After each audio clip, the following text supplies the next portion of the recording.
എല്ലാവർക്കും നമസ്കാരം. നമ്മുടെ ഇന്ത്യ മഹാരാജ്യത്ത് എന്തൊക്കെ കാര്യങ്ങളാണ് നടക്കുന്നത്? 13 വയസ്സുള്ള ഒരു കൊച്ചിനെ റേപ്പ് ചെയ്യുന്നു, 32 പേര് കൂടി. 10 വയസ്സുള്ള ഒരു കൊച്ചിനെ ഹോസ്പിറ്റലിലെ ഡോക്ടർ റേപ്പ് ചെയ്യുന്നു. എന്തൊക്കെയാണ് നമ്മുടെ ഇന്ത്യ മഹാരാജ്യത്ത് നടക്കുന്നത്? ചെറിയ കൊച്ചുങ്ങള് നമ്മുടെ മോദിജിയോട് കുറച്ച് കാര്യങ്ങൾ ചോദിക്കുന്നുണ്ട്. നമുക്ക് അത് ആദ്യം ഒന്ന് കേൾക്കൂ. ഭാഷ മനസ്സിലായില്ലെങ്കിലും ആ കൊച്ചു ചോദിക്കുന്നത് എല്ലാവർക്കും മനസ്സിലാവും. मोदीजी, तुम्ही एका दिवसात नोटबंदी करू शकतात. एका दिवसात संपूर्ण देशाला പറയുന്ന ഭാഷ നമുക്ക് ചിലപ്പോൾ അറിയുന്നുണ്ടാവില്ല. പക്ഷെ എന്നാലും ആ കൊച്ച് പറയുന്ന ആ ഒരു ഭാവം, ആ പറയുന്ന ഒരു ഇത് നമുക്ക് മനസ്സിലാവും. അത് മറാഠിയിലാണ് പറയുന്നത്. ഞാനത് പിന്നീട് മലയാളത്തിൽ പറയാം. ആദ്യം നിങ്ങൾ ആ വീഡിയോ ഒന്ന് കാണൂ. മറാഠിയാണ്, എന്നാലും നമുക്ക് ആ വീഡിയോ മനസ്സിലാവും. करू शकतात. बलात्कार करणाऱ्या तुम्हाला कठोरात कठोर शिक्षा द्यायला तुमचे हात का बरं थरथरतात? सत्ता आणायला तुम्हाला एक दिवस पुरतो, मग न्याय द्यायला वर्ष का बरं लागतात? ആ മോള് പറയുന്നത് നമ്മുടെ മോദിജിയോട് ചോദിക്കുവാണ്. മോദിജിക്ക് ഒരു ദിവസം കൊണ്ട് നോട്ട് ബന്ദി ചെയ്യാം, ഒരു ദിവസം കൊണ്ട് ലോക്ക്ഡൌൺ ഉണ്ടാക്കാം. പക്ഷേ എന്തുകൊണ്ട് ഈ ചെറിയ കൊച്ചുങ്ങളെ, അല്ല വലിയവരെ ആയാലും, ഈ ഇങ്ങനെ ബലാത്കാരം ചെയ്യുന്ന ആളുകളെ എന്തുകൊണ്ട് ശിക്ഷിക്കാനായിട്ട് നിങ്ങളുടെ കൈ വിറയ്ക്കുന്നു? ചോദിച്ചത് ശരിയല്ലേ? മോദിജി, നമ്മുടെ സർക്കാരിന് എന്തുകൊണ്ടാണ് ഈ ചെറിയ കുട്ടികളെ ആയാലും വലിയവരെ ആയാലും ഈ റേപ്പ് ചെയ്യുന്ന ആൾക്കാരെ എന്തുകൊണ്ടാണ് ശിക്ഷ കൊടുക്കാനായിട്ട് പറ്റാത്തത്? ആ റേപ്പ് ചെയ്യുന്ന ആൾക്കാർക്ക് വർഷങ്ങളോളം, അല്ലെങ്കിൽ ആ ഒരു കുഞ്ഞിനെ റേപ്പ് ചെയ്ത് കഴിഞ്ഞാൽ ആ കുഞ്ഞ് വളർന്ന് വലുതായാലും ആ റേപ്പ് ചെയ്തവർക്ക് ശിക്ഷ കിട്ടില്ല. അല്ലെങ്കിൽ മരിച്ചു കഴിഞ്ഞാലും, റേപ്പ് ചെയ്യുന്ന കുട്ടികൾ മരിച്ചു കഴിഞ്ഞാലും അവർക്ക് നീതി കിട്ടില്ല. എന്തുകൊണ്ടാണ് മോദിജിക്ക് ഇത് ചെയ്യാൻ പറ്റാത്തത്?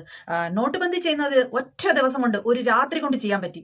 ലോക്ക്ഡൌൺ ചെയ്തത് ഒരൊറ്റ ദിവസം കൊണ്ട് ചെയ്യാൻ പറ്റി. പക്ഷേ ഈ ബലാത്കാരം, റേപ്പ് ചെയ്യുന്ന ആൾക്കാർക്ക് ശിക്ഷ കൊടുക്കാനായിട്ട് മോദിജിയെ കൊണ്ട് പറ്റില്ലേ എന്നാണ് ആ കൊച്ചു ചോദിച്ചത്.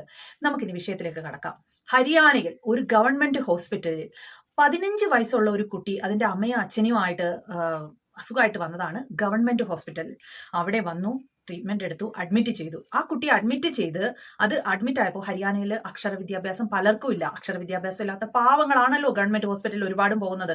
ഗവൺമെന്റ് ഹോസ്പിറ്റലിൽ നമ്മൾ ചെന്ന് കഴിഞ്ഞാൽ അവിടുത്തെ ഡോക്ടേഴ്സും അവിടുത്തെ നഴ്സസും ഒക്കെ നമ്മളോടൊക്കെ എങ്ങനെയാണ് പെരുമാറുന്നതെന്ന് നമ്മൾ പറഞ്ഞു തരേണ്ട കാര്യമില്ലല്ലോ. എൻ്റെ അമ്മ ഗവൺമെന്റ് ഹോസ്പിറ്റലാണ് പോകുന്നത്. പക്ഷേ അവിടെ ഉള്ള നേഴ്സ് ആയാലും ഡോക്ടേഴ്സ് ആയാലും ഇല്ല, ഏതോ ഒരു നികൃഷ്ട ജീവിയെ കണ്ടെന്ന രീതിയിലാണ് പേഷ്യൻസിനോട് ബിഹേവ് ചെയ്യുന്നത്. അതേ രീതിയിലാണ് ഹരിയാനയിൽ. കുറച്ച് പാവങ്ങളാണ്, കുറച്ച് ദരിദ്രരാണ്. അപ്പോൾ അവർ ഹോസ്പിറ്റലിൽ ചെല്ലുമ്പോൾ നേഴ്സ് ആയാലും ഡോക്ടേഴ്സ് ആയാലും അവർ മൈൻഡ് ചെയ്യില്ല. ഇനി അവർക്ക് ട്രീറ്റ്മെന്റ് കൊടുക്കുകയെന്നുണ്ടെങ്കിൽ തന്നെ അവരെയൊക്കെ ഒരു എന്താ പറയുന്നത്, ഞാൻ പറഞ്ഞില്ലേ, വേറെ ഒരു ജീവിയായിട്ടാണ് അവിടെ ഉള്ള നേഴ്സ് ആയാലും ഡോക്ടേഴ്സ് ആയാലും കാണുന്നത്. അപ്പം ഈ ഒരു കുട്ടി അവിടെ അഡ്മിറ്റ് ചെയ്തു. പെൺകുട്ടിയാണ്, 15 വയസ്സേ ഉള്ളൂ എന്ന് ഓർക്കണം. അഡ്മിറ്റ് ചെയ്തിട്ട് ഈ ഡോക്ടർ, അതൊരു മെയിൽ ഡോക്ടറാണ്, ഞാനിവിടെ കാണിക്കുന്നുണ്ടല്ലോ, ഇയാൾക്ക് ഒരു കിളവൻ, അവന്റെ ചെന്നപ്പോൾ അതിന്റെ പാരന്റ്സിനെ വെളിയിൽ ഇറക്കി നിർത്തി. മിക്കവാറും ഉള്ള നമ്മളെയൊക്കെ ട്രീറ്റ്മെന്റ് ചെയ്യാൻ നേരത്തായാലും നമ്മൾ അഡ്മിറ്റ് ആയാലും നമ്മളെ ചെക്കപ്പ് ചെയ്യുമ്പോൾ നമ്മളോട് ഡോക്ടർ പറയും, നമ്മുടെ ബൈസ്റ്റാൻഡേഴ്സിനോട് ഡോക്ടർ പറയും, നിങ്ങൾ വെളിയിലൊന്നും നിൽക്കൂ എന്ന് പറയില്ലേ? അങ്ങനെ പറഞ്ഞു അവർ നിന്ന്. പക്ഷേ മെയിൽ ഡോക്ടർ ആണെന്നുണ്ടെങ്കിൽ ഒരു ലേഡി, ഒരു ചെറിയ ലേഡിയെ ആയാലും ഒരു ചെറിയ പെൺകുട്ടി ആയാലും ആരെയായാലും ചെക്ക് ചെയ്യുമ്പോൾ നേഴ്സ് കൂടെ കാണില്ലേ? കാണും. പ്രൈവറ്റ് ഹോസ്പിറ്റലിൽ കാണും, ഗവൺമെന്റ് ഹോസ്പിറ്റലിലും കാണും. പക്ഷെ ഇവിടെ ഹരിയാനയിൽ ഈ നേഴ്സ് ഈ ഡോക്ടറിന്റെ കൂടെ പോവാതെ നേഴ്സ് വേറെ സ്ഥലത്ത് പോയി നിന്നു.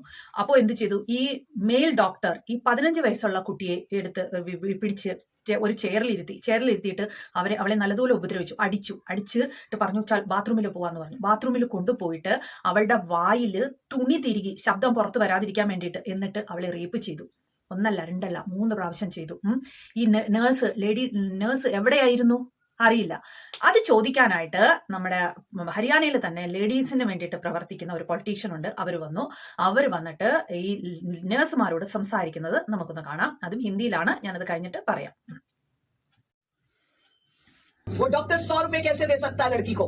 क्यों दे सकता है? जो ये एलिगेशन सामने उसने फिडलिंग की तो आप थे ही नहीं उस रूम में, आप उस रूम में नहीं थे, उस कर्टन के बाहर नहीं थे, तो कैसे छोड़ सकते हो आप एक डॉक्टर को एक यंग लड़की के साथ? कैसे छोड़ सकते हो? आपकी बेटी है, छोड़ू उसे किसी के साथ 15 मिनट एक कमरे में? सरकारी नौकरी का मजाक बनाया आप लोगों ने, मौका दिया आपने उस डॉक्टर को। इसका मतलब आप लोगों की मिली भगत है, सब नर्सेस की मिली भगत है। वो डॉक्टर 100 रुपए कैसे दे सकता है लड़की को? क्यों दे सकता है? क्यों पूछेगा तेरी माँ है, बहन है, भाई है, कौन कौन है परिवार में? क्यों पूछा उसने?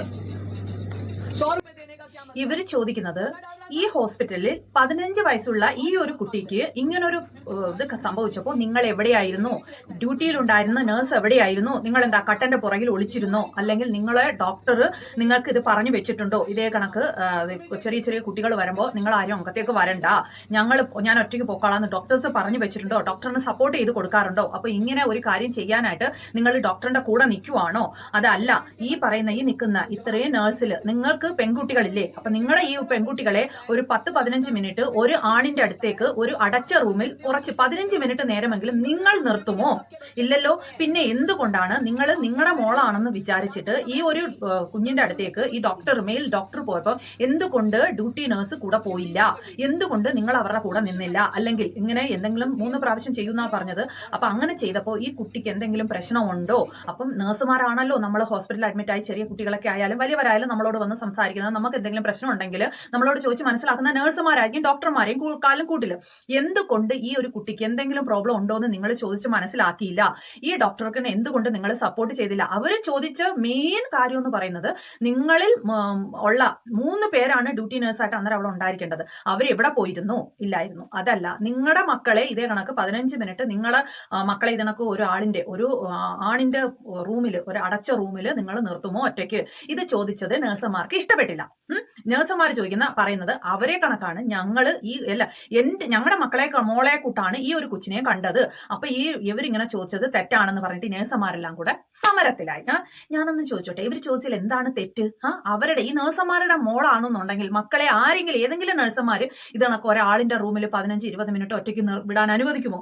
ഇല്ലല്ലോ. അപ്പൊ എന്തുകൊണ്ട് ഇവിടെ ഡ്യൂട്ടിയിൽ ഉണ്ടായിരുന്ന നഴ്സ് ഈ ഡോക്ടറുടെ കൂടെ അവിടെ പോയില്ല? ഈ കുട്ടിക്ക് ഇങ്ങനെ ഒരു അപകടം സംഭവിക്കാനായിട്ട് കാരണക്കാരെ നഴ്സ് അല്ലേ? അത് പറഞ്ഞത് നഴ്സുമാർക്ക് ഇഷ്ടപ്പെടാതെ നഴ്സർമാര് സമരം ചെയ്തു. നഴ്സുമാർ പറയുന്നത് എന്താണ്? ഇവർ പറഞ്ഞത് തെറ്റാണ്, അവരും ഞങ്ങളെ കണക്കുള്ളതാണ്. അപ്പൊ എന്ത് ചെയ്തു? ഇവര് അവിടെ ഉണ്ടായിരുന്ന 3 നഴ്സുമാരെ സസ്പെൻഡ് ചെയ്തു ഉടനെ തന്നെ. ബാക്കി അന്നേരം ഡ്യൂട്ടിയിലുണ്ടായിരുന്ന നഴ്സുമാർക്കെല്ലാം അന്വേഷണം ചെയ്തു. ഇവരൊക്കെ ഇവരുടെ ജോലിയെ കുറിച്ച് അന്വേഷിക്കാൻ എന്താണ് ഇവർ ചെയ്തുകൊണ്ടിരിക്കുന്നത്, അവരുടെ ജോലി പ്രോപ്പറായിട്ട് ചെയ്യുന്നുണ്ടോ, മഹിളകളോട് സ്ത്രീകളോട് നേരെ പെരുമാറുന്നുണ്ടോ എന്നൊക്കെ ഉള്ളതിനുള്ള ഇത് ഇട്ടു, അന്വേഷണത്തിനുള്ള ഓർഡർ ഇട്ടു. ഇത് അവർക്ക് ആർക്കും ഇഷ്ടപ്പെട്ടില്ല. അപ്പൊ ഈ നഴ്സുമാരെല്ലാം പറയുന്നത് എന്തുവാ? ഈ 3 നഴ്സുമാർക്ക് വേണ്ടിയിട്ട് ഞങ്ങൾക്ക് എല്ലാവർക്കും പണിഷ്മെന്റ് തന്നു. ഓക്കെ, ഇവരുടെ കൂട്ടത്തിലുള്ളതില്ലേ അവരും. അപ്പൊ എന്തുകൊണ്ട് ചെയ്തു? അപ്പൊ അതായത് ഇവര് പൊളിറ്റീഷ്യൻ ഇല്ലേ, അവര് മാപ്പ് പറയണം എന്നാണ് ഇപ്പൊ ഈ നഴ്സുമാര് പറയുന്നത്. അതിന് അവര് സമരം തുടങ്ങി. അത് അവർ മാപ്പ് പറയേണ്ട കാര്യം എന്താണ്? അവർ പറഞ്ഞത് ശരിയായിട്ടുള്ള കാര്യമല്ലേ? ഞാൻ അവരുടെ കൂടെയാണ്. എന്തിനാണ് അവർ മാപ്പ് പറയേണ്ടത്? മാപ്പ് പറയേണ്ട കാര്യമില്ല. അവർ പറയേണ്ട കാര്യമുണ്ടോ? നിങ്ങൾക്ക് തോന്നുന്നുണ്ടോ അവർ മാപ്പ് പറയേണ്ട കാര്യമുണ്ടത്? ഈ നഴ്സുമാർ എവിടെയായിരുന്നു ഈ കുട്ടിക്ക് ഇത്രയും സംഭവിച്ചപ്പോൾ? ഇത് കഴിഞ്ഞതിന് ശേഷം അവര് ഈ കുട്ടിയുടെ അടുക്ക പോയി കാര്യങ്ങൾ വിശദമായിട്ട് ചോദിച്ച് മനസ്സിലാക്കി, എന്ത് സംഭവിച്ചു, എങ്ങനെ സംഭവിച്ചു എന്നുള്ള കാര്യങ്ങൾ ചോദിച്ച് മനസ്സിലാക്കി. ഇതെന്തുകൊണ്ട് ആ ഡ്യൂട്ടി നഴ്സ് എന്തുകൊണ്ട് ചോദിച്ച് മനസ്സിലാക്കിയില്ല ആ കുട്ടിയോട്? അപ്പൊ തെറ്റാരുടെയാണ്? നഴ്സുമാരുടെ അല്ലേ? അപ്പൊ നഴ്സുമാരെന്താ പറയുന്നത്? ഇല്ല, അവർ ചോദിച്ചത് തെറ്റാണ്, ഞങ്ങൾ ഡ്യൂട്ടിയിൽ, ഞങ്ങൾ ഇഞ്ചക്ഷൻ റൂമിലായിരുന്നു, ഞങ്ങൾ അവിടെ ആയിരുന്നു, ഞങ്ങൾ ഇവിടെ ആയിരുന്നു, എന്നിട്ട് ഞങ്ങൾക്ക് എല്ലാവർക്കും പണിഷ്മെന്റ് കിട്ടി, തെറ്റാണ്. അതുമല്ല, ഞങ്ങളുടെ മക്കളെ കൂട്ടാണ് അവരെയും കാണുന്നത്, എന്നിട്ട് മക്കളെ ഏതെങ്കിലും ഒരാളുടെ റൂമിൽ വിടുമെന്ന് ചോദിച്ചാൽ തെറ്റായിപ്പോയി. കാരണം പാവപ്പെട്ട വീട്ടിൽ ഒരു കുട്ടിയാണേ അവിടെ അഡ്മിറ്റ് ആയി കിടക്കുന്നത്. അവർക്ക് എന്തോ ആയിക്കോട്ടെ, നഴ്സുമാര് ഗവൺമെന്റ് ഹോസ്പിറ്റലിലെ നഴ്സുമാരെ നല്ല ശമ്പളം മേടിക്കുന്നവരല്ലേ, അവരൊക്കെ വലിയ ആൾക്കാരല്ലേ. അപ്പൊ അവരുടെ മക്കളും ഇവരുടെ മക്കളെ തമ്മിൽ എങ്ങനെ കമ്പാരിസൺ ചെയ്യാൻ പറ്റും? ഇല്ലല്ലോ. അതുകൊണ്ട് അവർക്ക് ഇഷ്ടപ്പെട്ടില്ല, അവര് സമരം ചെയ്തു.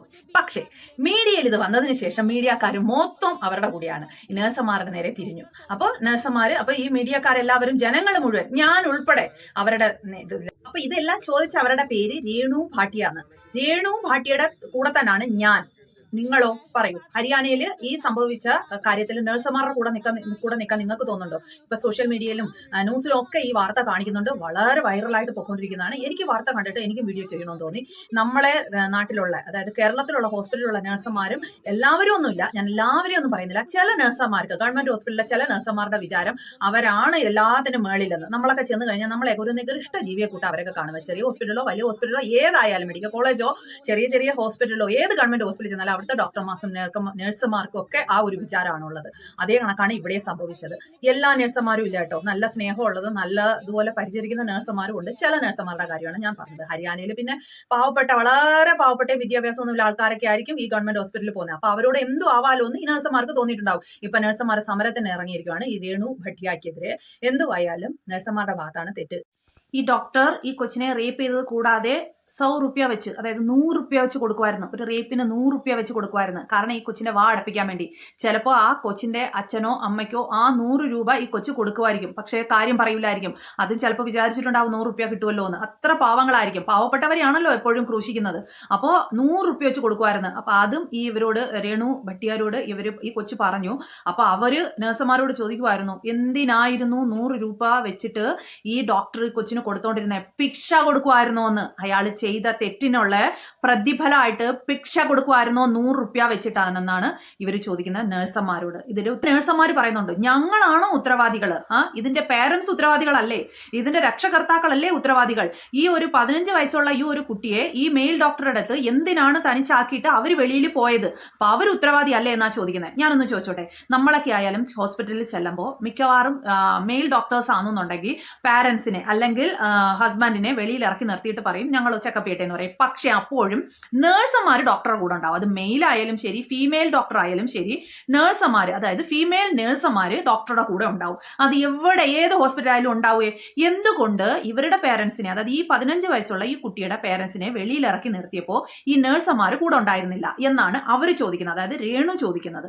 പക്ഷേ നേഴ്സുമാർ പറയുന്നത് എന്താണ്? ഞങ്ങളല്ല ഉത്തരവാദി, അതിന്റെ അച്ഛനും അമ്മയും കൂടെ ഉണ്ടാവണമെന്ന്.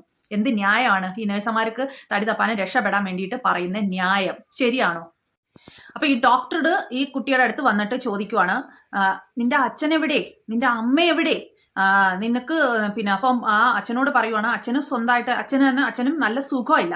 അപ്പൊ അച്ഛനോട് പറയാ, നിങ്ങൾ ഒരു കാര്യം ചെയ്യൂ, നിങ്ങൾ പോയിട്ട് അടുത്ത സ്ഥലത്ത് പോയിട്ട് നിങ്ങൾ ചെക്കപ്പ് ചെയ്യൂ, നിങ്ങളുടെ മോളെ ഞാൻ നോക്കിക്കോളാം, ഞാൻ ചെക്കപ്പ് ചെയ്യുമല്ലേ, ഞാൻ നോക്കിക്കോളാം, അതുകൊണ്ട് നിങ്ങൾ പോയി അടുത്ത സ്ഥലത്ത് നിങ്ങളുടെ ചെക്കപ്പ് ചെയ്യൂ എന്ന് അവര് പറയുന്നത്. ആ ഏതൊരു പേഷ്യന്റ് ആയാലും ശരി തന്നെ, അപ്പോൾ നമ്മളെ ട്രീറ്റ്മെന്റിന് ചെല്ലുമ്പോൾ നമ്മുടെ കൂടെ നമ്മുടെ ഹസ്ബൻഡും വൈഫുമായിട്ട് ചെന്ന് കഴിഞ്ഞാൽ ഹസ്ബൻഡിനെ ചിലപ്പോൾ വെളിയിൽ ഇരുത്തുമായിരിക്കും. അച്ഛനും അമ്മയും മക്കളുമായിട്ട് ചെന്ന് കഴിഞ്ഞാൽ മക്കളെ, മോളെ ആയാലും മോനെ ആയാലും ചെക്കപ്പ് ചെയ്യുന്ന സമയത്ത് പേരൻസിനെ വെളിയിൽ നിർത്തുമായിരിക്കും. അങ്ങനെ നിർത്തിയാൽ കൂടി തന്നെ, അതായത് നമ്മുടെ പ്രൈവറ്റ് പാർട്ടോ അല്ലെങ്കിൽ അങ്ങനെയുള്ള കാര്യങ്ങളൊക്കെ ചെക്ക് ചെയ്യുന്ന സമയത്ത് നമ്മുടെ കൂടെ ഉള്ള ബൈസ്റ്റാൻഡേഴ്സിനെ വെളിയിൽ നിർത്തുമായിരിക്കും.